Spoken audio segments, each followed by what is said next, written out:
You know what they don't tell you about the desert? It remembers everything. Every drop of blood spilled on its sand, every body buried in its embrace, every secret whispered under its stars. I learned that the hard way in the summer of 2018, out in Presidio County, Texas. Population 7,000 souls, spread across 3,800 square miles of nothing but desert, mountains, and the kind of silence that makes you hear your own heartbeat. If you're watching this from Texas, drop a comment. What county you in? I bet you've got your own stories about things that shouldn't exist in the desert. Things that make you lock your doors at night, even when your nearest neighbor is 20 miles away. My name is Sheriff Jake Morrison. I served Presidio County for 31 years before what happened that summer. Before I learned that some borders aren't meant to be crossed, and some things that come out of the desert should be sent straight back to hell. Hit that subscribe button if you want to hear the whole truth. Not the official version, not what the newspapers printed. The truth about what really happened in Presidio County in 2018. The truth about why I can't look at the desert the same way anymore. June in West Texas is hell's waiting room. The temperature hits 115 degrees by noon. The air is so dry it cracks your lips just breathing, and the sun beats down like it's got a personal grudge against every living thing stupid enough to be outside. I'd been sheriff of Presidio County for 26 years by June 2018, and I thought I'd seen everything the desert could throw at me. Drug runners from Mexico, human trafficking, bodies dumped and mummified by the heat before anyone found them. The desert was cruel, but it was a cruelty I understood, or thought I did. It started with a call from Bobby Hernandez, a rancher who owned about 10,000 acres of scrubland 40 miles southeast of Marfa. Bobby was tough as leather, the kind of man who'd set his own broken bones and stitch his own wounds rather than drive the 2 hours to the nearest hospital. So when his voice shook over the radio that morning, I knew something was seriously wrong. "Sheriff, you need to get out here," he said, and I could hear the wind howling behind him, that constant West Texas wind that drove people crazy if they listened to it too long. "I found something. Something that ain't right." "What kind of something, Bobby?" I asked, already reaching for my hat and keys. In my experience, when ranchers said something wasn't right, it usually meant they'd found a body. Drug deals gone wrong, border crossings gone worse. The desert collected corpses like some people collected stamps. Sheriff, I can't explain it. You just need to see it. And Jake?" He paused, and when he spoke again, his voice was barely above a whisper. "Bring everyone. Bring everyone you've got." The drive to Bobby's ranch took an hour and a half, following dirt roads that hadn't seen maintenance since the Bush administration. The first one. My deputy, Carlos Mendoza, rode shotgun, a good kid from El Paso who'd been with the department for 3 years. We didn't talk much during the drive. There's something about the desert that discourages conversation, like the vastness of it makes words seem pointless. Bobby was waiting for us at the entrance to his property, standing next to his beat-up F-150 with his rifle across his lap. That should have been my first warning. Bobby Hernandez didn't scare easy, but he was scared now. His weathered face was pale beneath the permanent sunburn, and his hands shook as he pointed toward the eastern edge of his property. "It's about 2 miles in," he said, not making eye contact. "Found it this morning, checking on the cattle. They won't go near it. Hell, I've never seen anything that could spook longhorns like that, but they won't get within 100 yards of the place." We followed Bobby's truck deeper into his property, the landscape becoming increasingly desolate. Out here, 40 miles from the nearest town, you could die of thirst 20 feet from a road and no one would find you for months. The only signs of life were the occasional scraggly mesquite tree and the turkey vultures circling overhead, waiting for something to die. Bobby stopped his truck at the base of a small rise, a hill of red rock and sand that looked like every other hill in West Texas. But there was something different about this one. The air felt wrong here, thicker somehow, like before a thunderstorm, but the sky was clear blue from horizon to horizon. And Bobby was right about the cattle. I could see them in the distance, clustered together on the far side of a gulch, all facing away from the hill. "It's just over the rise," Bobby said, but he didn't move to get out of his truck. "I ain't going back up there. Once was enough." Carlos and I exchanged glances. In all my years of law enforcement, I'd never seen a rancher afraid of his own land. These were people who dealt with rattlesnakes, mountain lions, and drug cartels without batting an eye. Whatever was over that rise had shaken Bobby to his core. We climbed the hill, our boots slipping in the loose sand, sweat already soaking through our uniforms despite it being barely 9 a.m. At the top, we stopped dead in our tracks. Below us, in a natural depression about 30 feet across, was something that shouldn't exist. The sand had been fused into glass, not in patches or streaks like you might see from a lightning strike, but in a perfect circle of smooth black glass that reflected the morning sun like a mirror. And in the center of that glass circle, arranged with deliberate precision, were 7 bodies. But calling them bodies doesn't really capture what we were looking at. They were mummified by the desert heat, skin turned to leather, pulled tight over bones. That part wasn't unusual. The desert did that to corpses. What was unusual was their positioning. They were arranged in a 7-pointed star, feet at the center, heads pointing outward, arms spread wide. Each body was dressed in what looked like ceremonial robes, though the fabric was so degraded by time and heat that it was hard to tell what they might have originally looked like. But that wasn't the worst part. The worst part was their faces. Each of the 7 corpses had their mouths open in what must have been screams, and their eye sockets. Their eye sockets had been filled with that same black glass that covered the ground, like someone had poured molten glass into their eyes while they were still alive. "Jesus Christ," Carlos whispered, crossing himself. He was Catholic, like most folks from El Paso, and I saw him fumbling for the rosary he kept in his pocket. I pulled out my phone to call it in, but there was no signal. There never was out here in the deep desert. We'd have to drive back toward the main road to get even one bar. But I took photos, dozens of them, documenting every angle of the scene. Something told me this was important, that we were looking at something more than just a particularly gruesome murder scene. As I circled the glass depression, taking pictures, I noticed something else. There were symbols carved into the glass, just barely visible unless the light hit them right. They weren't anything I recognized. Not English, not Spanish, not even the petroglyphs left by the indigenous peoples who'd lived here centuries ago. They were something else, something that hurt to look at for too long, like those optical illusions that make your brain struggle to process what you're seeing. "Sheriff," Carlos called out, and there was an urgency in his voice that made me look up from my photography. He was standing at the edge of the glass circle, staring at something on the ground.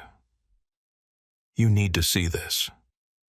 I walked over to where he was standing and looked down. There, pressed into the sand just outside the glass circle, was a footprint.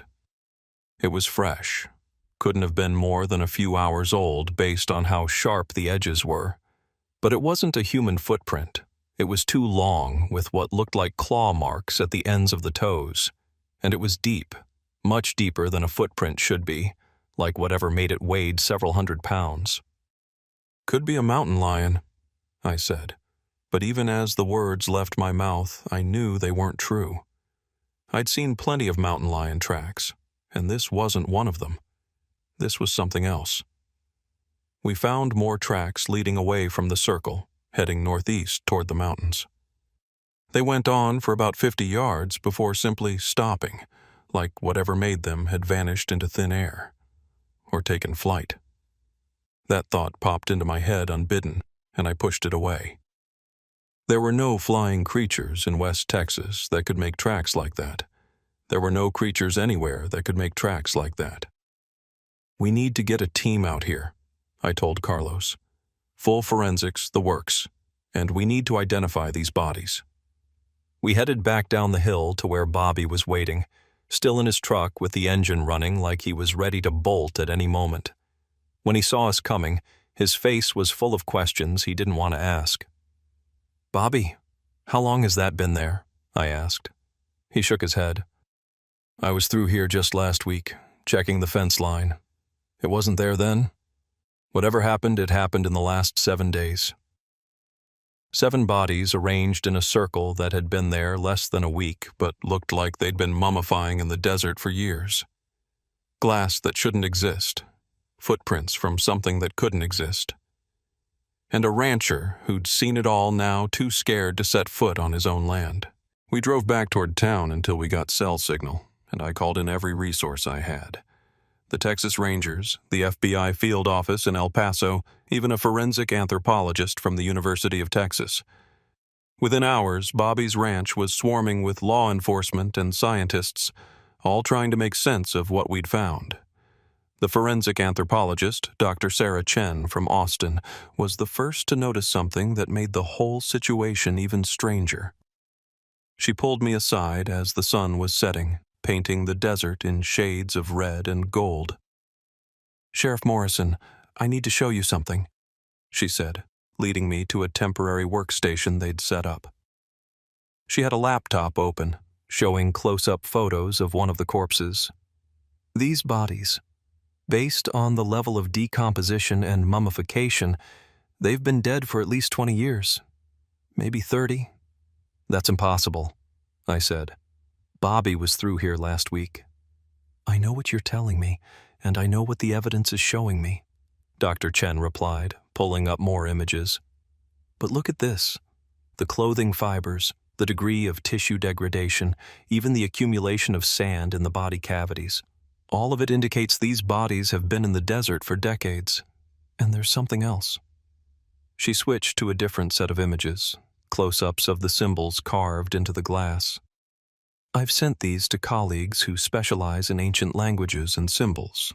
No one recognizes them, but they all agree on one thing. The precision of these carvings is incredible.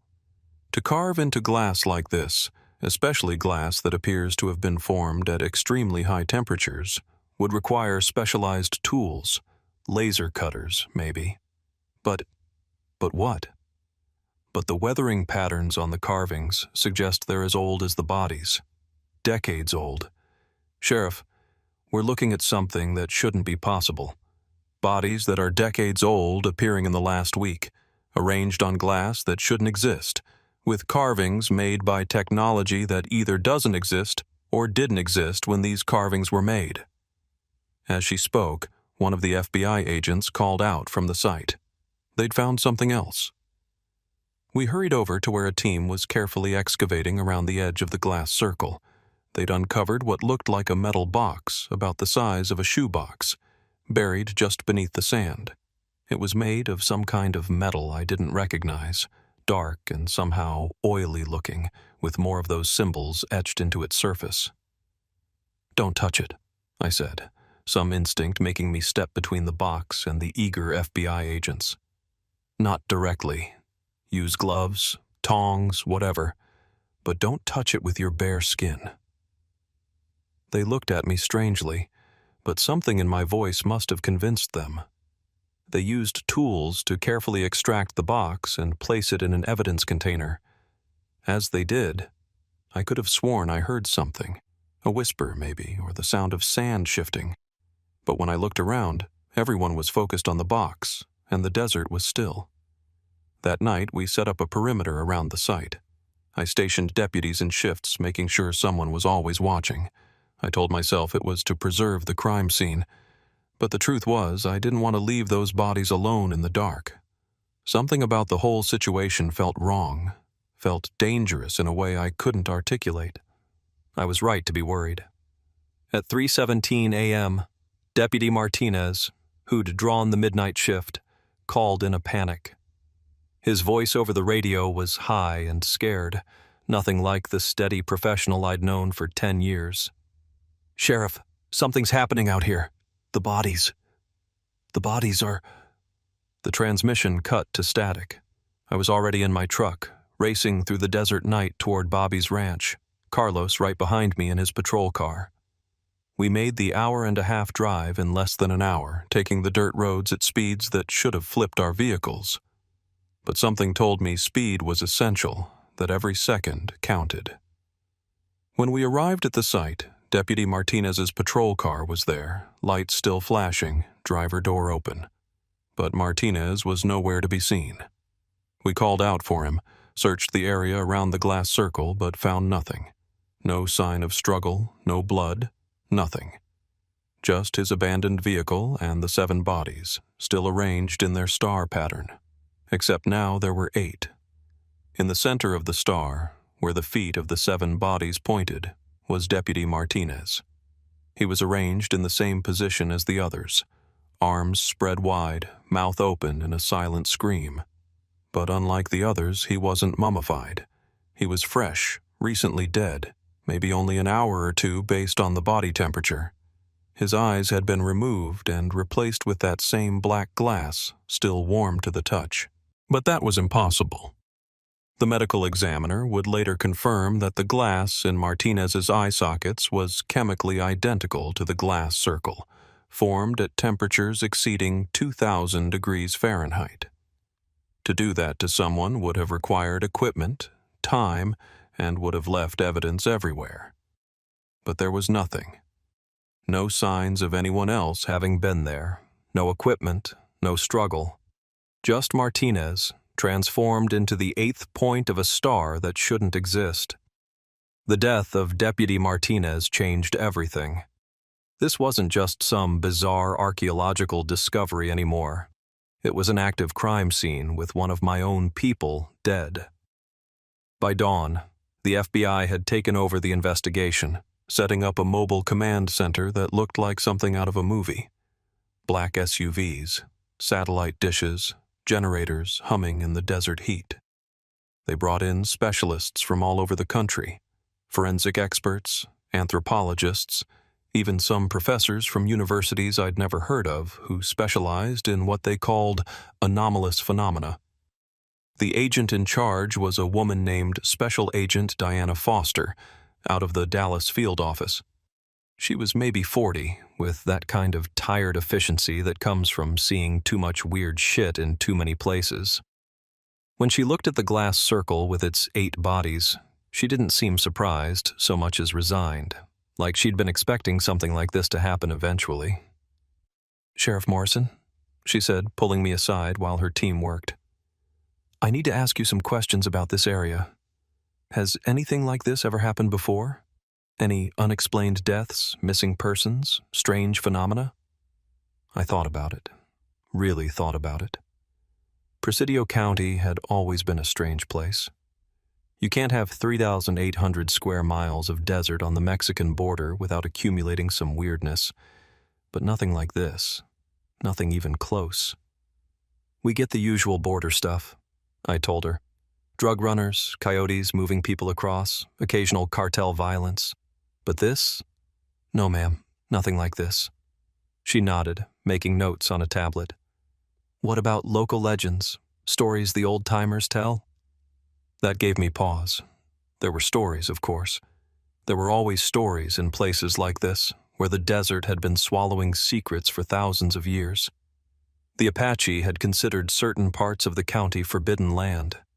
The Spanish conquistadors had written about lights in the sky and voices in the wind. Even the early Texas settlers had stories about things that came out of the desert on certain nights, things that weren't quite human and weren't quite animal. "There are always stories," I admitted. "But they're just that, stories. Campfire tales to scare tourists." Agent Foster looked at me with eyes that had seen too much. "In my experience, Sheriff, the stories are never just stories. They're warnings that we've forgotten how to read." While the FBI processed the scene, I went to see Martinez's widow. Elena Martinez was a strong woman who'd known what she was signing up for when she married a cop, but nothing could have prepared her for this. I sat in her living room, trying to explain how her husband had died, and realized I couldn't. How do you tell someone that their loved one was killed by something that shouldn't exist, turned into part of a pattern that made no sense? "He called me," Elena said quietly, holding their youngest daughter on her lap. "At around 2 a.m. Said he was scared, that something was wrong at the site. I told him to leave, to come home, but he said he couldn't. Said he had a job to do." She looked at me with eyes full of tears and anger. "What happened to him, Jake? What really happened?" I couldn't lie to her, but I couldn't tell her the truth either. So I did what cops always do in situations like this. I made promises. I promised we'd find who did this. I promised they'd pay. I promised justice. But even as the words left my mouth, I knew they were hollow. How do you get justice against something that can turn sand to glass and appeared to exist outside the normal rules of reality? That night, unable to sleep, I drove back out to the site. The FBI had it lit up like a football stadium with portable floodlights, and agents in hazmat suits were carefully documenting every inch of the glass circle. But I wasn't interested in what was happening inside the perimeter. I was interested in what was happening outside it. I parked my truck a half-mile away and walked into the desert with just a flashlight and my service weapon. The moon was new, leaving the sky black except for the stars, more stars than you could ever see in a city, so many that they cast their own faint light on the desert floor. I walked in expanding circles around the site, looking for... I didn't know what I was looking for. Anything that didn't belong. I found it 300 yards from the glass circle, hidden in a shallow ravine. More footprints, the same impossible claw-marked prints we'd found before. But this time, they led somewhere. They led to a cave entrance I'd never seen before, which should have been impossible. I'd been sheriff for 26 years, had covered every inch of this county at one time or another. This cave wasn't on any map, wasn't in any survey. It was like it had just appeared. The entrance was narrow, barely wide enough for a person to squeeze through, and it descended at a steep angle into the earth. The air coming out of it was wrong, too cold for the desert night, and it smelled like copper and ozone, like the air before a lightning strike. Every instinct I had told me not to go in there, but I thought about Martinez, about the promise I'd made to his widow, and I squeezed through the entrance. The cave opened up after about 20 feet into a larger chamber. My flashlight beam revealed walls covered in those same symbols from the glass circle, but these were older, much older. They weren't carved so much as melted into the rock, like someone had written them with acid or intense heat. And there were pictographs, too, crude drawings that seemed to tell a story. The drawings showed figures, human figures, gathered in a circle. Above them was something else, something that hurt to look at even in crude pictograph form. It had too many angles, too many dimensions, like someone had tried to draw a three-dimensional object in 2 dimensions and failed. The human figures were offering something to this thing. Other humans, it looked like, smaller figures being lifted up toward the impossible shape. Further into the cave, I found more recent evidence of activity. Candles, hundreds of them, all melted down to nothing but puddles of wax. Bones that looked disturbingly human arranged in patterns on the floor, and books, modern books, journals filled with handwriting in English and Spanish and something else, something that used letters I didn't recognize. I picked up one of the journals, shining my flashlight on its pages. The handwriting was neat, precise, like whoever wrote it was trying very hard to get every detail exactly right. It was dated starting in 1987, 31 years ago. The entries talked about preparing the way, and thinning the boundaries, and the 7 who would open the door. There were diagrams of the glass circle, drawn years before it appeared.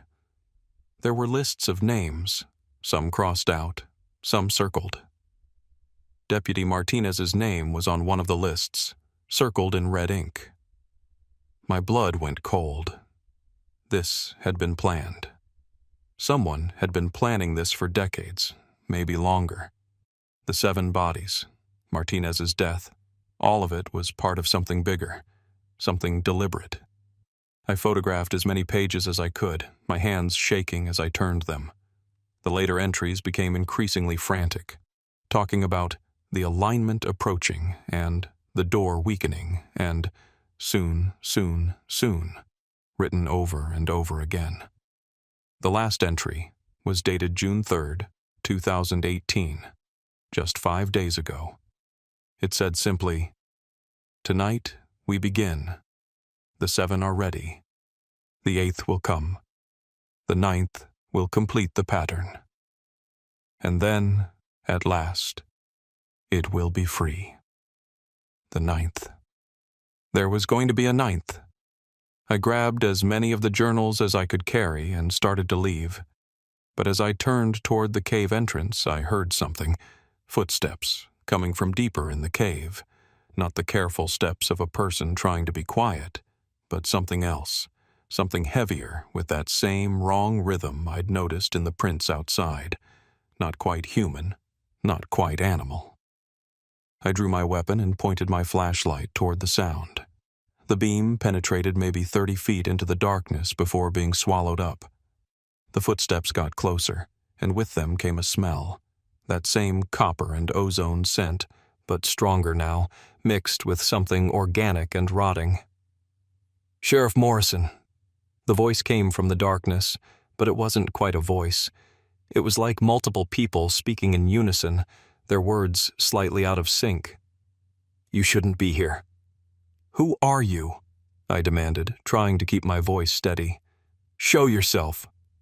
What emerged from the darkness shouldn't have been possible. It was Martinez, but it wasn't. His body moved wrong, like someone was puppeting it without quite understanding how human bodies were supposed to work. His eyes were still that black glass, but they somehow seemed to be looking at me. And when he smiled, his mouth opened too wide, showing too many teeth. "We are the servants," the thing wearing Martinez's body said. "We prepare the way. The door is opening, Sheriff. The 9th will complete the pattern, and then the old one will return. It has been sleeping beneath the desert for so long, waiting for the stars to align, waiting for the proper offerings." "Martinez?" I said, knowing it was foolish but unable to help myself. "Is that you in there?" The thing laughed, a sound like breaking glass. "Martinez is with us now, part of the pattern, part of the door. Soon you will join him. Soon everyone will join him." It moved toward me with that horrible puppet-like gait, and I did the only thing I could think of. I shot it. 6 rounds, center mass, the sound deafening in the cave. The bullets hit. I saw them hit, saw the impact push the thing back. But no blood came out. Instead, there was a spray of that black glass, liquid at first, but hardening instantly into sharp fragments that embedded themselves in the cave walls. The thing looked down at the holes in its chest, then back at me. "You cannot stop this, Sheriff. It has been written in the stars for millennia. The old ones will return, and your world will be remade in their image." It took another step toward me, and I ran. I'm not ashamed to admit it. I ran like hell, squeezing through that cave entrance so fast I tore my uniform and scraped the skin off my arms. Behind me, I could hear that thing laughing, or maybe crying, or maybe both. The sound followed me out into the desert night. I made it back to my truck and immediately called Agent Foster. Within an hour, the cave was swarming with FBI agents in tactical gear. But when they entered, they found nothing. No journals, no bones, no candles. Even the pictographs were gone, the walls smooth and unmarked.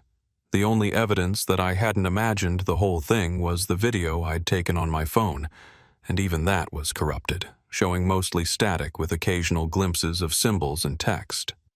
Agent Foster believed me, though. I could see it in her eyes.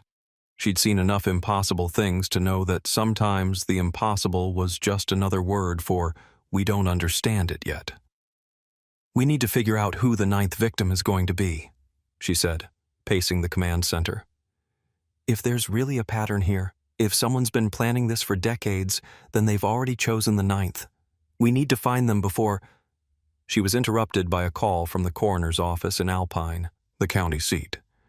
They'd been examining Martinez's body, trying to understand the glass in his eye sockets, when something had happened. The body was gone. Not stolen. Gone. The medical examiner had stepped out for coffee, and when he came back 5 minutes later, the examination table was empty. No sign of forced entry, nothing on the security cameras. Martinez's body had simply vanished. But he'd left something behind. Carved into the metal examination table, still hot to the touch like they'd been burned in, were words, "The ninth is chosen. The pattern will be complete. 3 days." 3 days. We had 3 days to figure out who the ninth victim would be and stop this. 3 days to prevent something that had been planned for over 30 years. 3 days to stop what the Martinez thing had called the Old One from returning. I looked at the map of Presidio County spread out on the table, at the photos of the glass circle with its 8 bodies, at the corrupted video from the cave that shouldn't have existed. Somewhere in all of this was a pattern, a logic that would tell us who was next. We just had to find it before it was too late. "Sheriff?" one of the FBI analysts called out, staring at his computer screen with the expression of disbelief. "You need to see this. I've been running the names from those journal photos through our databases. The 7 original bodies. We've identified them." He pulled up 7 missing persons reports on his screen. 7 people who had disappeared from various parts of Texas over the last 40 years. Different ages, different backgrounds, different cities. But they all had one thing in common. They all disappeared on June 21st, the analyst said. Different years, but always June 21st, the summer solstice. I looked at the calendar on the wall. Today was June 9th. The summer solstice was in 12 days, but the message had said 3 days. 3 days from now would be June 12th. "What's significant about June 12th?" Agent Foster asked, voicing my thoughts. I thought about it, running through everything I knew about the county, about the desert, about the history of this place. And then it hit me. June 12th, 1887.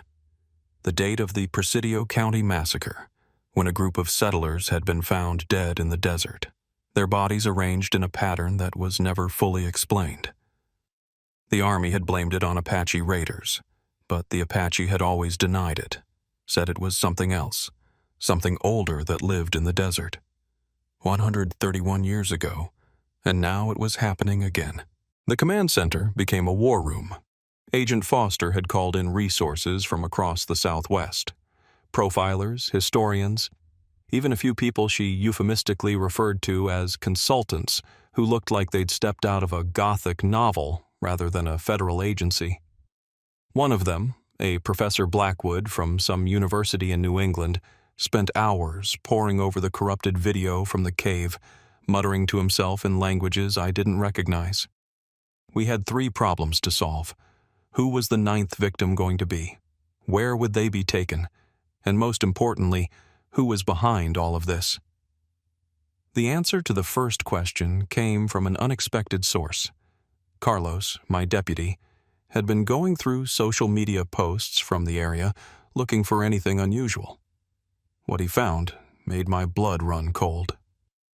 A woman named Rebecca Thorne, a real estate developer from Houston who'd been buying up land in Presidio County, had posted a series of increasingly strange messages over the last week. "The desert calls to me," one post read. "I can hear it singing at night, telling me secrets about what's buried beneath the sand." Another posted just yesterday. "They've shown me the truth. The old world is ending. A new one is beginning. I am honored to be chosen." I knew Rebecca Thorne. She'd been in my office 6 months ago asking about purchasing some county land near the Mexican border. Said she wanted to build a spiritual retreat center, a place for people to reconnect with the ancient energies of the desert. I thought she was just another New Age entrepreneur looking to capitalize on the mystique of West Texas. Now I realized she'd been scouting locations for something much darker. "We need to find her," Agent Foster said, already coordinating with state police to put out a BOLO alert. "If she's the 9th victim, she might go willingly. These posts suggest she's part of whatever cult is behind this." But Rebecca Thorne had vanished. Her hotel room in Marfa was empty, her rental car abandoned at a rest stop 30 miles from the glass circle. She'd left her phone behind, but the last GPS ping showed her heading into the deep desert, into an area called Devil's Backbone, a ridge of black rock that ran for 20 miles through the most inhospitable part of the county. We organized search teams, but I knew it was probably futile. The desert was too big, too empty. If someone wanted to disappear out there, really wanted to, we'd never find them. Not in 3 days, not in 3 years. That night I couldn't sleep.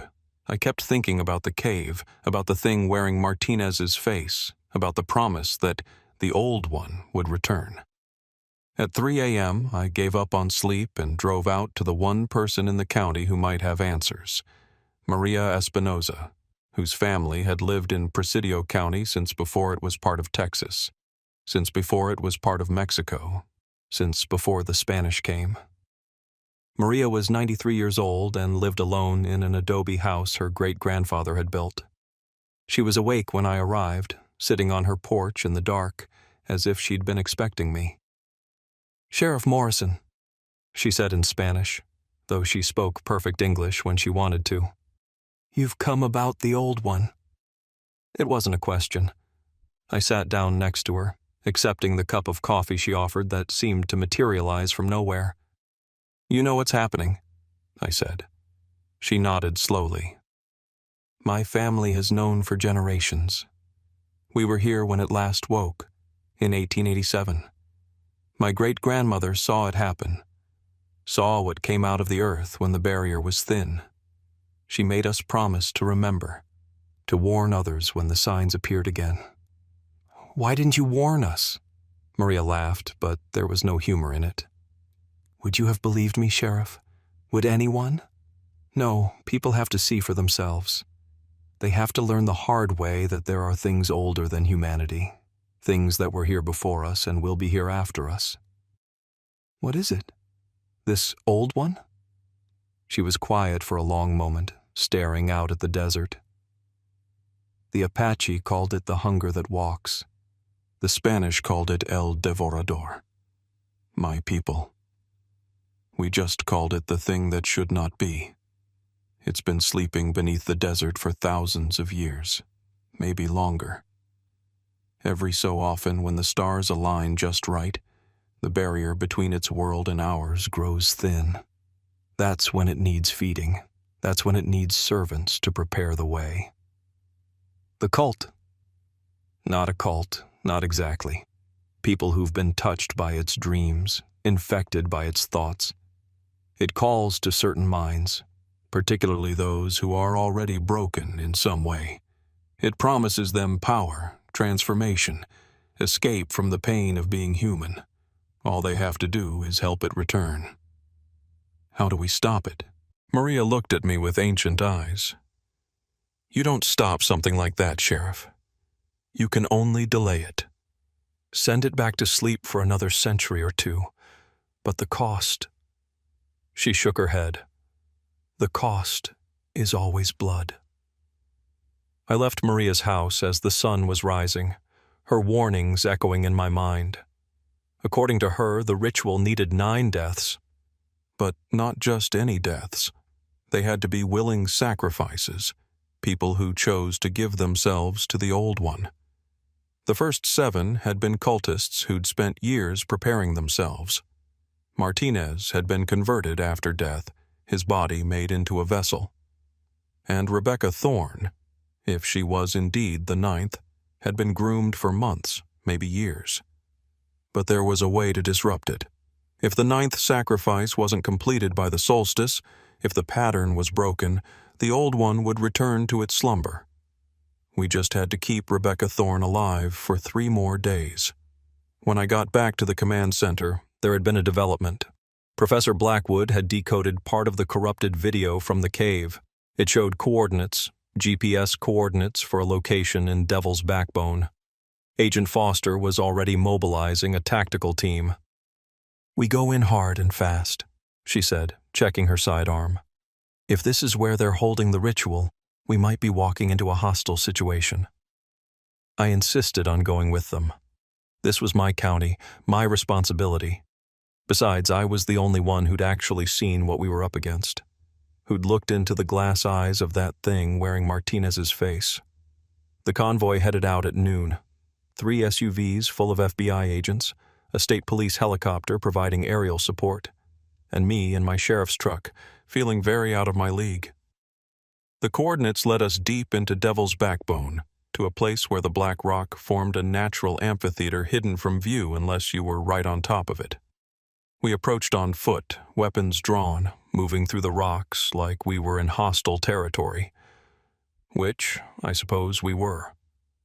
The helicopter reported heat signatures in the amphitheater, at least a dozen people, maybe more.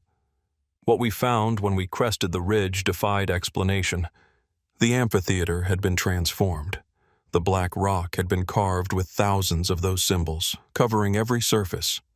In the center was another glass circle, smaller than the one on Bobby's ranch, but glowing with an internal light that hurt to look at. Around it stood 13 figures in red robes, their faces hidden by hoods. And in the very center, lying on what looked like an altar made of fused glass and bone, was Rebecca Thorne. She was alive, conscious, and smiling. When she saw us, she laughed. "You're too late," she called out, her voice carrying clearly across the amphitheater. "Can't you feel it? It's already waking up. The door is opening." The ground began to shake, not like an earthquake, but like something massive was moving beneath us. The symbols on the rocks started to glow with that same painful light, and the air became thick, hard to breathe. Several of the FBI agents collapsed, blood running from their noses. "Take them down!" Agent Foster shouted, and we opened fire. But the bullets didn't reach their targets. They slowed, stopped, hung in the air like they'd hit an invisible wall. Then they melted, turning into drops of molten metal that fell to the ground and immediately cooled into strange, twisted shapes. The robed figures began to chant in that language I didn't recognize, their voices harmonizing in ways that human voices shouldn't be able to. The glass circle grew brighter, and something began to emerge from it. Not coming up from below, but coming through, like the glass was a window to somewhere else. I saw it clearly for just a moment before my mind refused to process what I was seeing. It was massive, but its size kept changing, like it existed in more than 3 dimensions, and we were only seeing a cross-section of it. It had what might have been eyes, or might have been mouths, or might have been something else entirely.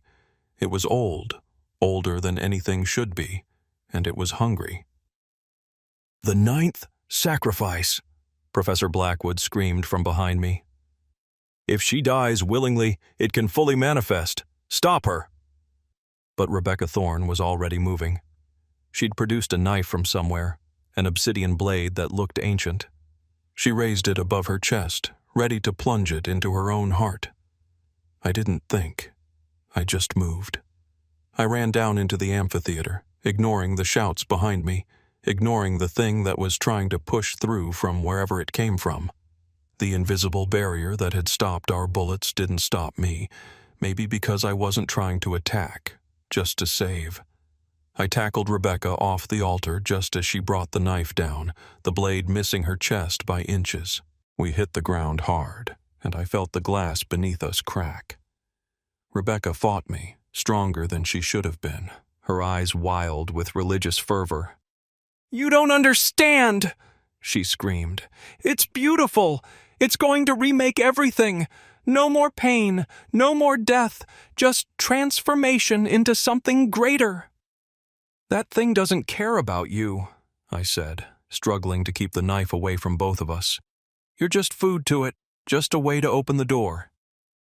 The ground shook again, more violently this time. Cracks appeared in the glass circle, spreading outward like a spider web. The thing that was trying to come through roared, a sound that wasn't heard so much as felt, vibrating through every bone in my body. The robed figures chanting became frantic, desperate. And then Agent Foster did something I didn't expect. She didn't shoot at the cultists or the creature. She shot the glass circle itself, emptying her entire magazine into the spreading cracks.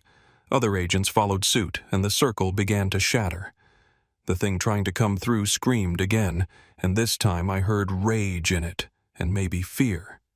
The portal or doorway or whatever the glass circle was began to collapse, pulling back into itself. The cultists tried to hold it open, pouring their will into maintaining the connection, but it was too late. The pattern had been broken. The 9th sacrifice hadn't been completed. The creature retreated, pulled back to wherever it came from, but not before I got one last clear look at it. In that moment, I understood what Maria Espinosa had meant. This wasn't something you could kill or arrest or even really fight. It was like trying to fight gravity or entropy. It simply was, and would always be, waiting in the spaces between reality for another chance to break through. The glass circle imploded with a sound like the world breaking. The force of it knocked everyone to the ground, and when I looked up, the amphitheater was just black rock again. No symbols, no glass, no portal to places that shouldn't exist. The cultists were unconscious or dead, their robes just normal fabric now, their power broken. Rebecca Thorne was sobbing in my arms, the fervor gone from her eyes, replaced by horror at what she'd almost done. "Oh God," she kept saying. "Oh God, I could see it. I could see what it really was. How could I have thought? How could I have wanted?" We arrested the surviving cultists, though most of them seemed to have had their minds broken by the experience. They babbled about transformations and ancient promises, but none of it made coherent sense. Rebecca Thorne was hospitalized, catatonic by the time we got her to Alpine. She never spoke again, as far as I know. The FBI cleaned up the site, classified everything at a level so high I wasn't even supposed to know it existed. Agent Foster pulled me aside before she left. "This never happened," she said simply. "There was a drug cult in the desert. They killed 8 people in a ritualistic manner. We stopped them before they could kill a 9th. That's the official story." "And the glass? The bodies aging decades in days? Martinez walking around after he died? Mass hallucinations caused by psychotropic drugs the cult was using? The bodies were old murders they'd dug up and arranged. Martinez's body was stolen by cult members and destroyed. That's bullshit, and you know it." She gave me a tired smile. "Yes, it is. But it's bullshit people can live with. The truth? The truth would break most people. They need to believe the world makes sense, that there are rules, that monsters don't exist. Let them have that comfort, Sheriff. God knows it's the only protection most of them have." The official investigation wrapped up within a week. The media got their story about a drug cult in the desert, complete with staged photos of seized narcotics and weapons that had nothing to do with what really happened. The FBI removed all evidence of the glass circles, the symbols, anything that might suggest something beyond a conventional crime. Bobby Hernandez got his land back, but he sold it within a month and moved to Nebraska. Said he couldn't stand the sight of the desert anymore. But the desert doesn't forget, and neither do I. I tried to go back to normal, to be the sheriff of a quiet county where the biggest problems were drunk drivers and cattle theft. For a few weeks I almost managed it. Then the dreams started. Every night I was back in that amphitheater, but in the dreams, we were too late.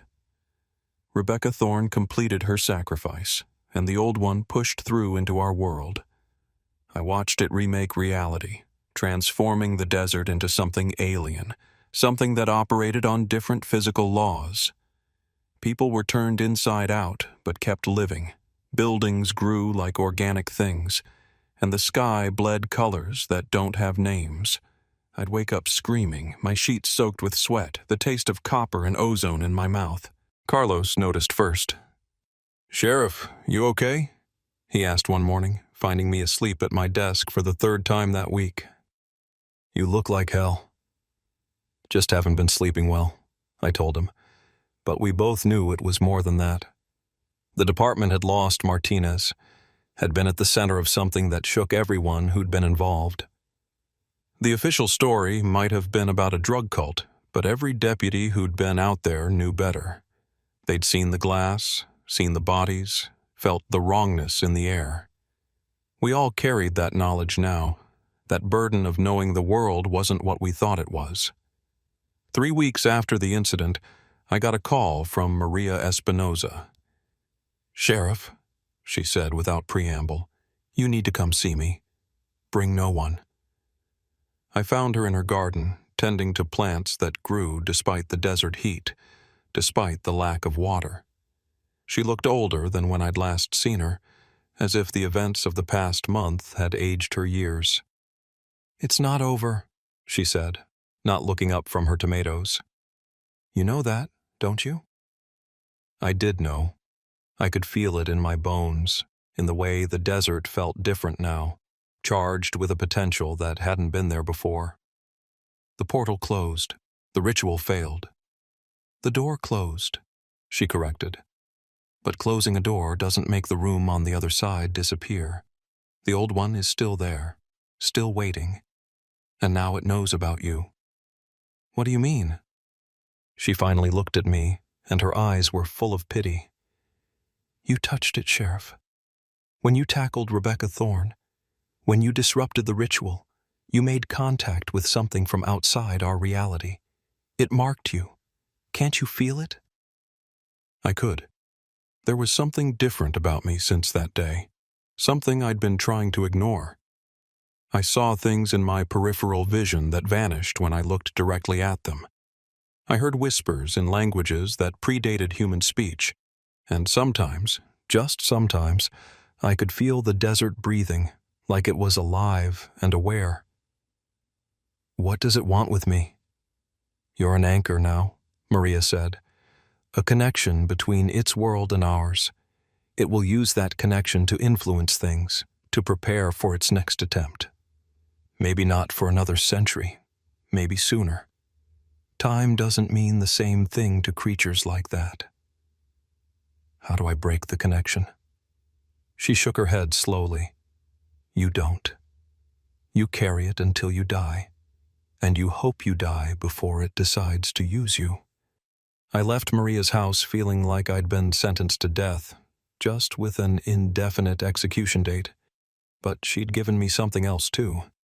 A leather journal, old and worn, filled with handwritten notes in Spanish. "My great-grandmother's," she explained. "Everything she learned about the old one, about how to recognize its influence, how to resist it. You'll need it." Over the next few months, I studied that journal like my life depended on it, which I suppose it did. I learned about the signs that preceded an awakening: unusual weather patterns, animals behaving strangely, people having shared dreams about impossible geometries. I learned about the ways the Old One recruited servants, through dreams, through visions, through promises of transcendence that were really just elaborate ways to be consumed. And I learned about others like me. Throughout history, there had been people who'd disrupted the Old One's attempts to manifest, who'd been marked by it and lived to tell the tale. Most went insane. Some killed themselves rather than risk being used as conduits. But a few, a precious few, had found ways to use the connection against the creature, to serve as early warning systems and defenders against its influence.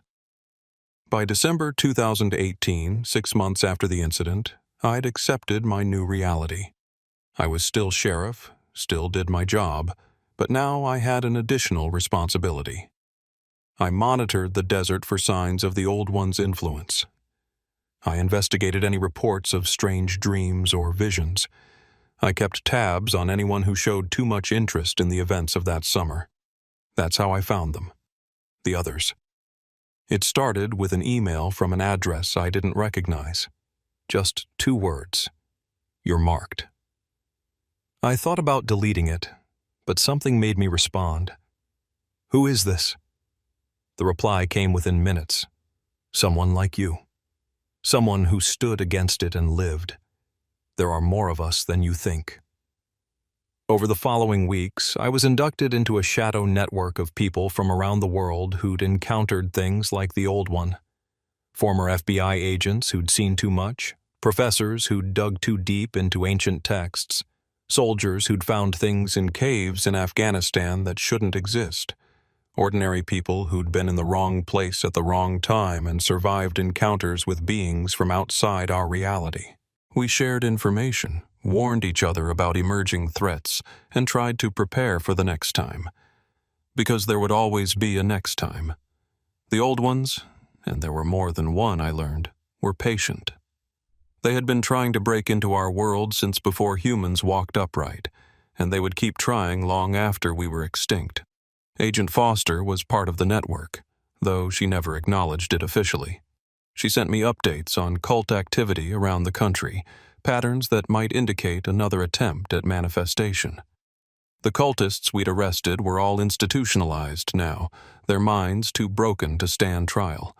But there were always more cultists, more people desperate enough or damaged enough to listen to the whispers from beyond. February 2019. A rancher found another glass circle, this one in New Mexico. Smaller than ours, only 3 bodies, and the ritual had apparently failed on its own. But it was starting again. April 2019. A group of college students in Arizona reported shared nightmares about something massive moving beneath the desert. 2 of them dropped out and disappeared. Their bodies were never found. July 2019. The 1-year anniversary of the Presidio County incident. I spent the night at the site where the glass circle had been, now just an unremarkable patch of desert. But I could feel it there. The thinness in reality, like scar tissue that never quite healed right. At exactly 3:17 a.m., the time Martinez had died, I heard his voice on the wind. "Sheriff," it said, and it sounded like him, really sounded like the man I'd worked with for 10 years. "I can see everything now. Past, present, future. It's all happening at once. The old one isn't evil, Sheriff. It's just different. So different that our minds can't process it without breaking." "Martinez?" I said to the empty desert. "Is that really you?" "I'm part of something bigger now. Part of the pattern. We're all part of the pattern, Sheriff. Even you. Especially you. What's going to happen? It's already happened. Will happen. Is happening. Time isn't a line, Sheriff. It's a web. And the old one exists in all parts of it simultaneously. The ritual in 2018 failed, but it also succeeded. Both things are true. In some versions of reality, the old one broke through. In others, it didn't. You're just experiencing the version where it didn't. That doesn't make sense. Because you're thinking in 3 dimensions. The old one thinks in 11, maybe more. What you call reality is just a shadow cast by something much more complex. The voice faded with the wind, leaving me alone in the desert with questions that had no answers. I continued as sheriff for 3 more years, balancing my official duties with my unofficial role as guardian against things that shouldn't exist. The dreams never stopped, but I learned to live with them. The connection to the old one remained, a constant pressure in the back of my mind, but I learned to use it, to sense when something was wrong in the desert, when reality was getting thin. In March 2021, I started training Carlos. He'd proven himself during the original incident, had shown he could handle the truth without breaking. Someone needed to know what I knew, to carry on the watch when I was gone. Because I could feel it. The connection was slowly killing me. Each day I felt a little less human, a little more connected to something vast and alien. Maria had been right. You carry it until you die, and you hope you die before it decides to use you. I retired in September 2021, officially citing health reasons. Carlos took over as sheriff, and I passed on everything I knew, the journal, the contacts in the network, the signs to watch for. He took it all in stride, that good kid from El Paso who'd become a guardian of reality without ever asking for the job. I moved to a small cabin 20 miles from anywhere, where I could feel the desert's moods without the distraction of other people. I spent my days documenting everything I'd learned, creating a record for those who would come after, because they would come. The old one was patient, but it was also persistent. It would try again. December 21st, 2021. Winter solstice. I woke to find symbols carved into the walls of my cabin, the same symbols from the glass circle. But I hadn't carved them. They'd appeared while I slept, as if the cabin itself was trying to tell me something, or warn me. I called Carlos. "It's starting again." "Where?" I looked out my window at the desert, vast and empty and full of secrets. Somewhere out there, people were gathering. Somewhere out there, glass circles were forming. Somewhere out there, the old one was stirring in its sleep, reaching out through dreams and madness to find new servants. "I don't know yet," I told him, "but I'll find out. Because that's what I do now. I'm retired Sheriff Jake Morrison, and I guard the border between our world and theirs, not the border with Mexico. That's just a line on a map. I guard the border between reality and the spaces between spaces, between the world we know and the world that's trying to break through. The desert remembers everything, every ritual, every sacrifice, every attempt to let the old ones through. And now I remember too. I carry that knowledge, that burden, that connection to something that shouldn't exist but does. Some nights, when the moon is dark and the stars are bright, I can feel the old one's attention turn to me. It knows I'm here, knows I'm watching. Sometimes I think it's amused by my efforts to stop it, like a human might be amused by an ant trying to hold back the tide. But I keep watching anyway. Because someone has to. Because the alternative is to let the darkness win. And because, despite everything, I'm still Sheriff Jake Morrison at heart, and protecting people is what I do. Even if what I'm protecting them from is something they'll never know exists. Even if the protection is temporary, just pushing back the inevitable for another few decades or centuries. Even if the cost is my sanity, my health, my humanity slowly eroding like sandstone in the desert wind. The desert never forgets. And neither do I. End recording. Sheriff Jake Morrison died on June 21st, 2023, summer solstice. He was found in his cabin, surrounded by hundreds of pages of notes about things that don't officially exist. His eyes had been replaced with black glass, but unlike the other victims, he appeared to have died peacefully, even smiling. Sheriff Carlos Mendoza continues to serve Presidio County. He reports no unusual activity, but sometimes, on very quiet nights, ranchers report seeing a figure walking the desert, tall, wearing a sheriff's uniform, with eyes that reflect light like black glass. It walks the borders of the county, they say, watching for something. Always watching, always waiting, because the desert never forgets. And some guardians never really die.